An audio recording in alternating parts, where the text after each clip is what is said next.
This woman is powerful. She's amazing. You can tell that she's brilliant, that she deserves every goodness that has come to her. Her book is well written. I listened to the audiobook. Her voice is also very nice. I highly recommend this book. She titles part 2 Finding Her Footing. That's when she meets her husband. Although I don't know, the way it's probably a reflection of her culture, being from India, and then I don't know, being in America, and the mentality of sticking togetherness. The way she described them deciding to get married, they were just hanging out. I think they were supposed to meet a friend who didn't come, so they went to a show and then they went to dinner, and by the end of dinner decided they would get married. There was no dating, there was no falling in love, there is no romance. She describes nothing romantic. She describes a lot of thoughtfulness from her husband, a lot of consideration, a lot of gratitude. I don't hear any romance, which is probably a reflection of, right, the time and her age. But I just thought that was so interesting. Okay, and then we decided to get married. Okay, girl, that was really interesting. But I think that's literally, because I'm obsessed with why people get divorced, that's literally, I think, one of the things that helps people get together or stay together, that we have made a logical decision to be together because we're stronger together. We're going to raise a family, and the things that we accomplish in life as an us, as a merging of our families, will make us better. And that in itself is enough for the marriage to sustain. We don't need all the other fluff. Although I don't know what they had, right? She doesn't describe any sort of romance. She talks in the end, she talks about being able to hike more with him. I just thought that was really interesting. So she talks about hustling. She doesn't use the word hustling, right? I wrote hustle culture, but she is firmly planted in the rat race. She and her husband are working. Ooh, they're working. They're following the American dream. You know, somebody told them that you're supposed to buy a house like Americans buy houses. And somebody told them, you know, buy a house. They bought a house that had something like 17.5 interest rate on what, girl? I don't know. It sounds high. I don't know all the things about housing and real estate. It sounded high. They ended up selling the house like after less than a year because there was some job changes happening. But, you know, follow the American dream, my girl. One of the pivotal things that happened during this time when she's fighting her footing was her father was diagnosed with pancreatic cancer. And the way she described him being in pain and the treatment, you know, them finding it late, all that stuff, reminded me of the book, The Covenant of Water, because he details the historical improvement of medicine and hospitals over time. And I wonder if there was a hospital close by or not, or if there was the particular surgeon that was necessary or a specialist in pancreatic cancer, because there's specialists for everything that may have helped. I know pancreatic cancer is one of those like really aggressive cancers that has a really high fatality rate, but it did make me wonder about all the environmental circumstances following that. Nevertheless, she was able to travel to India to support her father as he was dying. Throughout her book, Miss Indra emphasizes the kind of support that she received from companies that she was working for. And so at this time, she was given 6 months of paid leave. I think now there's like FMLA, all that stuff, right? But she was offered this time to support her father and it be paid. And so she highlights the importance of giving employees this transitional time when life is happening, because it's one of the ways to retain employees and to help women especially return to the workforce. She didn't end up using all the time. Her father died really quickly. I think it was about 3 months. And then a few months later, she found out she was pregnant with her first daughter. She has 2 daughters. And so now we start getting into the part where she's talking about motherhood and balancing work. And particularly, I say this all the time on my channel, you need more help the younger the child is. And so because she comes from a culture where family is so important, where they have their own rules on who watches kids, she was able to get a lot of support from family members, not just her mother, but also extended family members coming to stay with them and offer support in watching her daughter after she went back to work. Another incident that happened during this time was she was in a car accident. She went down a one-way by accident and didn't see the oncoming car. And she had a lot of broken bones and she was bloodied and bruised for a while. And so again, during this time, she had 3 months leave with pay, right? I don't know if these companies now are doing these things. It seems like these companies built different. But then again, I'm not climbing up the ranks of corporate, and she had proven herself to be a valuable asset to her company. So they supported her in a way that I think a lot of people would not be supported even today. But what a beautiful thing to talk about if more companies would help people get through life. Like, who wants to, this is the worst time to lose your job when you don't have the physical capabilities to even get another one. I also wanted to add that from a spiritual aspect, okay? Remember I started this part 2 with she's fully immersed in hustle culture. I think she has received a lot of messages from God, the universe, whatever you want to call it, that have told her slow down. Girl, you need to slow down. Because this is not the only time that she goes over the theme of slowing down. She had need to find a little bit more balance. So look in your own life on patterns that you see. Do you need to slow down? Do you need to rest? Do you need to work a little harder? Like, what is happening in your life that you need to be taking a longer look at, okay? Oh, and she also mentioned health insurance, right? So she kept her job with pay and still had her health insurance during that time when she was recovering from her car accident. I don't want to get started on health insurance and the fact that, you know, as my own company, right? I don't get these discounted rates that these people offer larger companies. I have to pay my own health insurance. And I have a son, so I have to pay family rates for health insurance. And the astronomical price of health insurance, right? Last year, I paid almost $600 a month for health insurance. This year, the same plan was going to jump to $800. I said, oh no, I need to find a different plan. So I communicated with some people in my life to figure out something because this is so ridiculous. But it makes me so angry when I think about health insurance and how it's a scam. And it's not, so I know that I'm going to go to the doctor once. Next year, I'm gonna maybe get a pap smear. I'm gonna maybe get a wellness visit, and I am paying for sick people. But it's not that, because part of the problem is the system, the healthcare system, has exorbitant prices for things that don't need to be. They're arbitrary. I remember calling a dentist earlier this year, and them refusing to give me a quote. They wouldn't even give me the prices because they make up so many. They have to make up, and it's all the system. It's like, who started it, right? Depending on the insurance company. But I was like, I'm going to be private pay. Depending on the insurance company, they get a different rate. But I think your fee should be your fee. And if I'm asking for what your fee is, you're supposed to tell me. Especially since I know there was a law signed recently, this year or last year, that said you need to be transparent with what your fees are. People need to know that if I'm having a baby, this is the amount it's going to cost at this hospital to have this baby. But all of these people make up all their own different prices, and it's just a scam. It is just a scam, and I hate it. I hate it. I hate it. I hate that if you're not part of a job, that healthcare is sort of out of reach unless you make a certain amount of money. And even then, it still feels like a ridiculous price. But anyway, as Miss Indra realized that she needed to slow down, she really reflected on what's very important to her, which is her family, and aimed at finding a bit more balance in her work and family life. She talked about mentors who've helped her become successful. She also talked about how difficult it is when two working parents are trying to find childcare.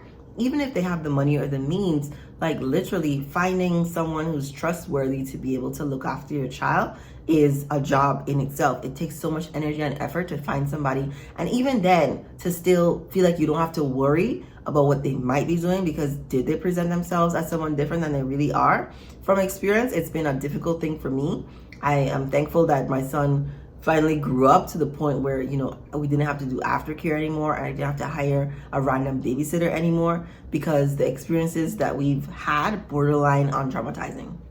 After she has her second daughter, Miss Indra realizes that the dynamic of parenting two children is much different than parenting one, which I have no experiences in because I only have the one.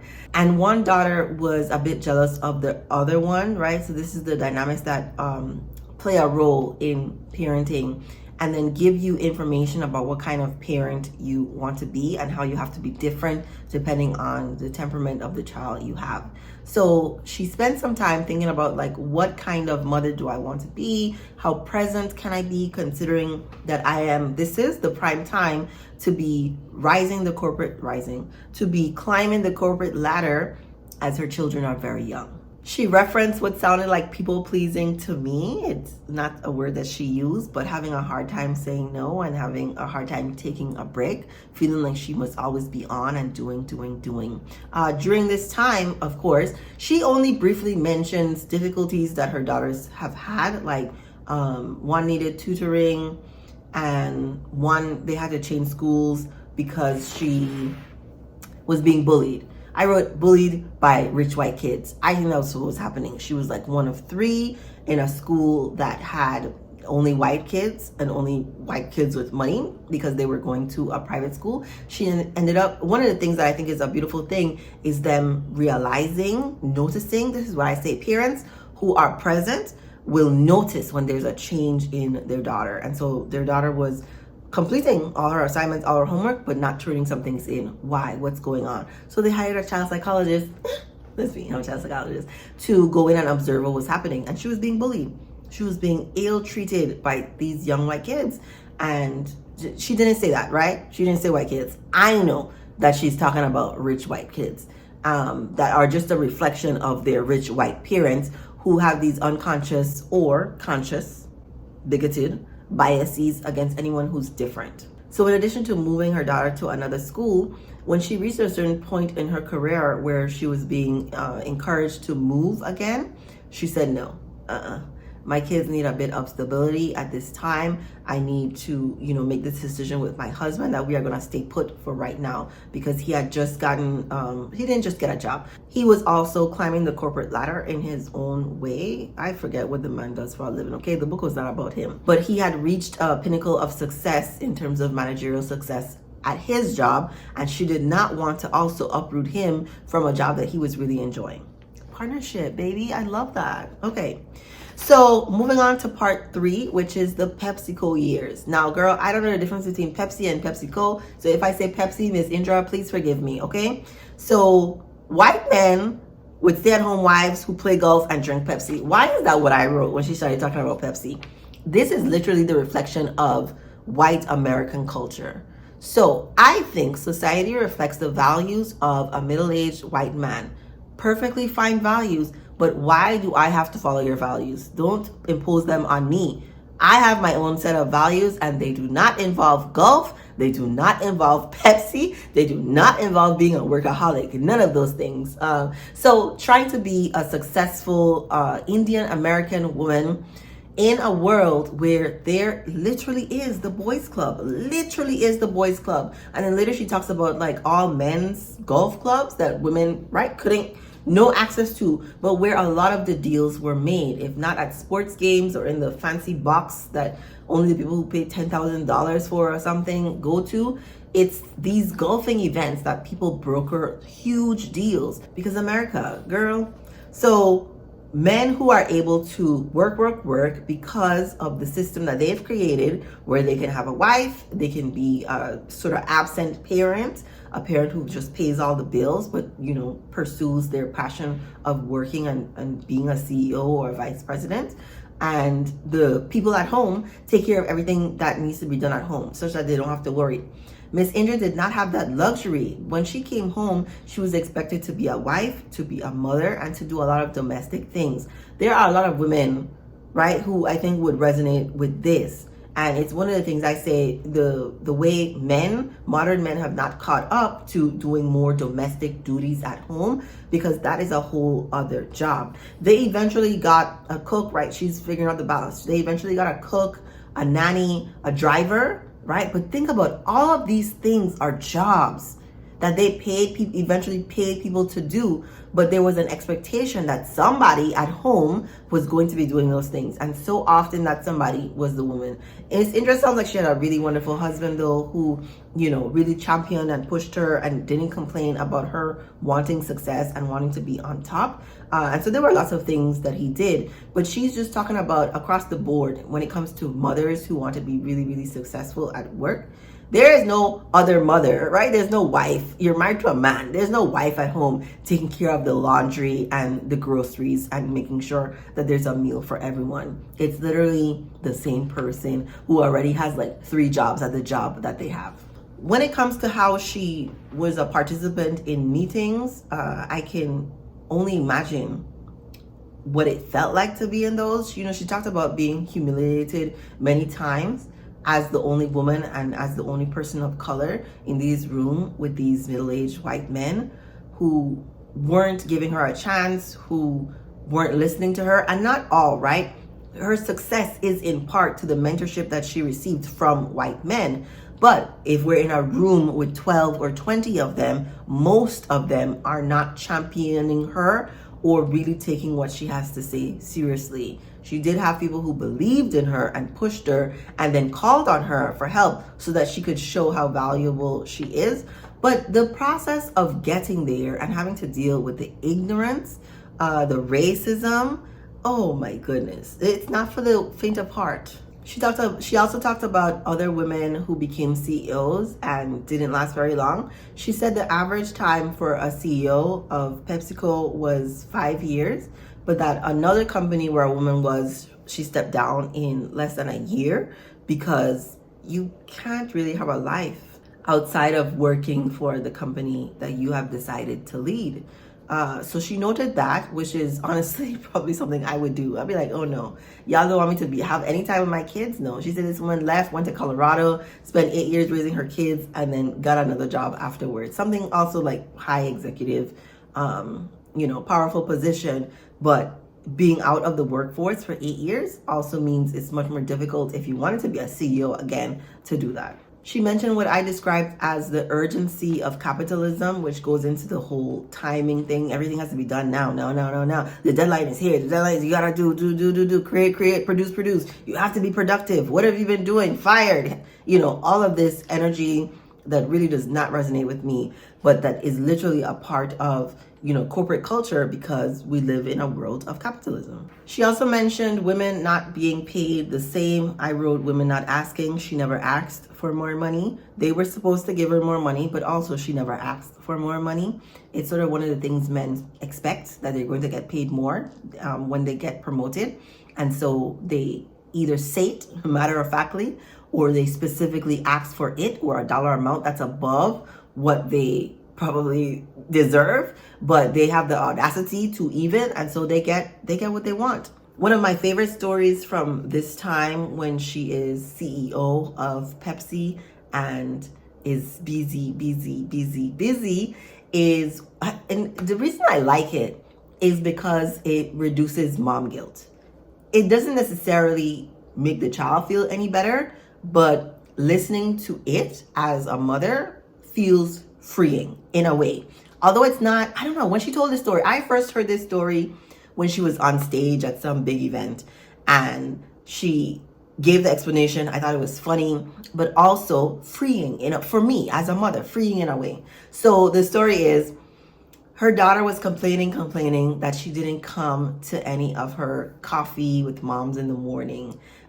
She's like, how am I, right? She's telling the story, how am I, CEO or VP of this and that, supposed to make this time for an hour, 2 hours in the morning every month to have coffee with my daughter at school? So because it was something that really was not realistic, right?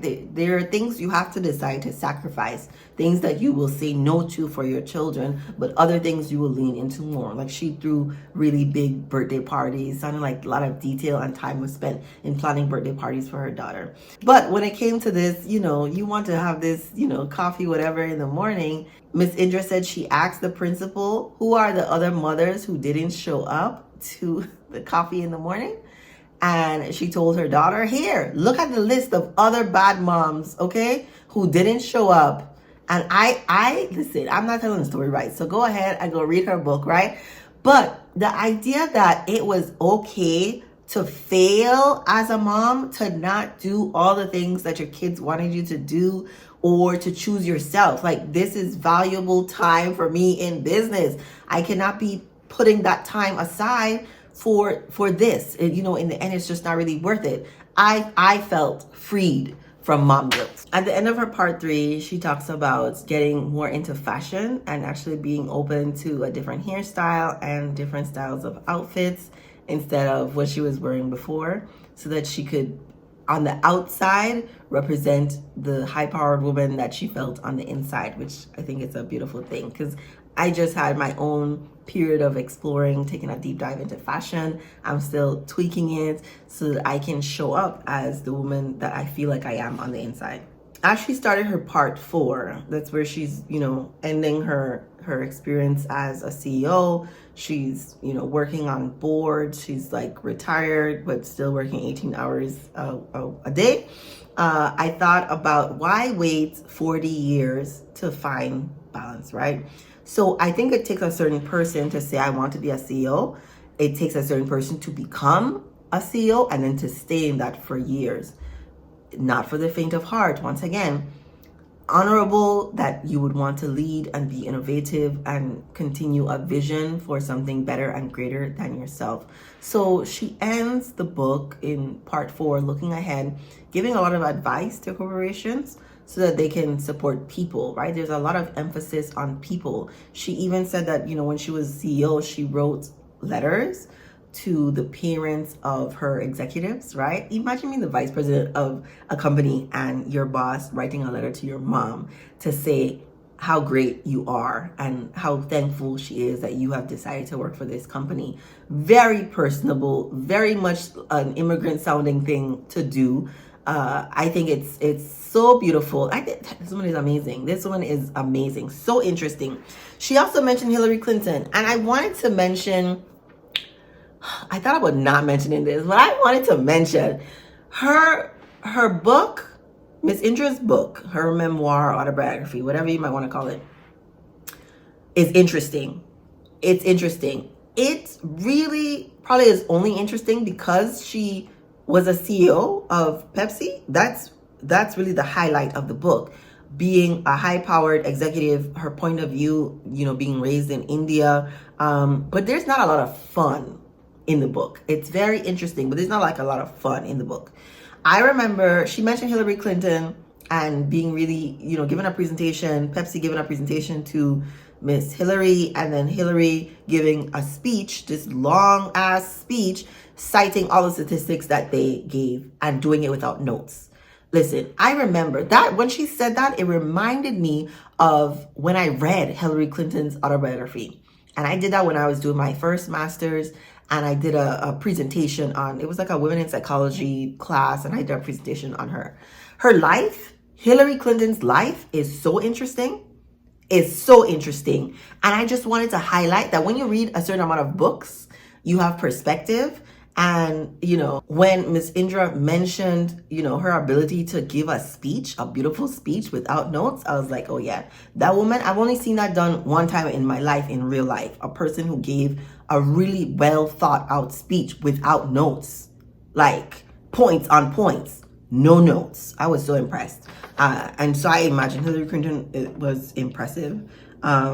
She was also honored by Yale, which I thought was a full circle moment for her. But she also talked about, you know, the importance of paternity leave and, you know, families being able to find balance and being supported by their company. As a psychologist, I am very interested in, you know, her daughter's perception of her as a CEO. You know, she talked about them complaining a lot, but then, you know, when she said, well, maybe I should just quit, the support being, no, you've worked so hard, you have to do this, you know, it's so important for you to be representation, all of that stuff. You know, that the dichotomy of wanting a mom who was more there, but also being really proud of a mom who was able to accomplish things that very few people get to accomplish. This woman is powerful. She's amazing. You can tell that she's brilliant, that she deserves every goodness that has come to her. Her book is well written. I listened to the audiobook. Her voice is also very nice.